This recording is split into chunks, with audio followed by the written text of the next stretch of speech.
শেরপুরের গারো পাহাড়ে উদযাপিত হয়ে গেল গারো সম্প্রদায়ের নবান্ন বা ওয়ানগালা উৎসব। অনুষ্ঠানে নেত্রী গিয়ে দেবতার কাছে নতুন ফসল খাওয়ার অনুমতি চাওয়া হয়। দুদিনের উৎসবকে ঘিরে ছিল বিশেষ প্রার্থনা, সাংস্কৃতিক অনুষ্ঠান সহ জমজমাট আয়োজন। সব মিলিয়ে অনুষ্ঠান স্থল পরিণত হয় সব ধর্মের মানুষের মিলন মেলায়। শাকিল মুরাদের তথ্য ছবিতে প্রতিবেদন। শেরপুরের ঝিনাইগাতির মরিয়মনগর উচ্চ বিদ্যালয় মাঠে রবিবার নানা আয়োজনে উদযাপিত হয়েছে গারো সম্প্রদায়ের ওয়ানগালা বা নবান্ন উৎসব।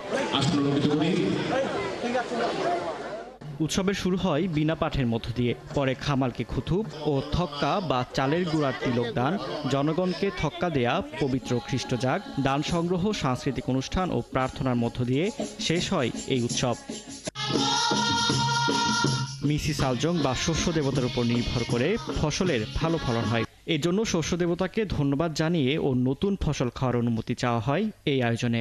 একটা সব দিক দিয়ে ভালো লাগে আর কি, অনুষ্ঠান হয়, নাচ গান হয়, মান্দি গান হয়, গির্জা করে আমরা অনেক আনন্দ পাই এবং এখানে অনেক আমাদের মিসি সালজং দেবতাকে আমরা উৎসর্গ করি।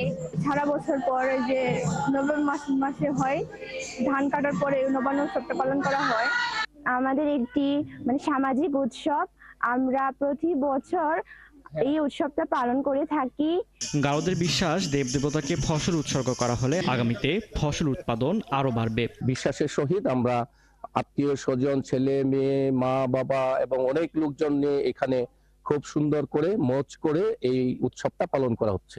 ময়মনসিংহ ধর্মপ্রদেশের বিশপ জানান, ওয়ানা শব্দের অর্থ দেবদেবীর দান আর গালা অর্থ উৎসর্গ করা। তাই দেবদেবীর কাছে কৃতজ্ঞতা প্রকাশ ও মনোবাসনা নিবেদন করা হয় ওয়ানগালা উৎসবে। এই ওয়ানগালাটা আমাদের আদিপুরুষেরা বর্ষ শেষে উদযাপন করতেন, যে জমিতে যে ফসলাদি হয়েছে তার জন্য সৃষ্টিকর্তাকে ধন্যবাদ এবং কৃতজ্ঞতা স্বরূপ। মরিয়মনগর সাধু জর্জের ধর্মপল্লীতে 1985 সাল থেকে দিনব্যাপী ওয়ানগালা উৎসব উদযাপিত হয়ে আসলেও এবার এই উৎসব হয়েছে 2 দিনব্যাপী।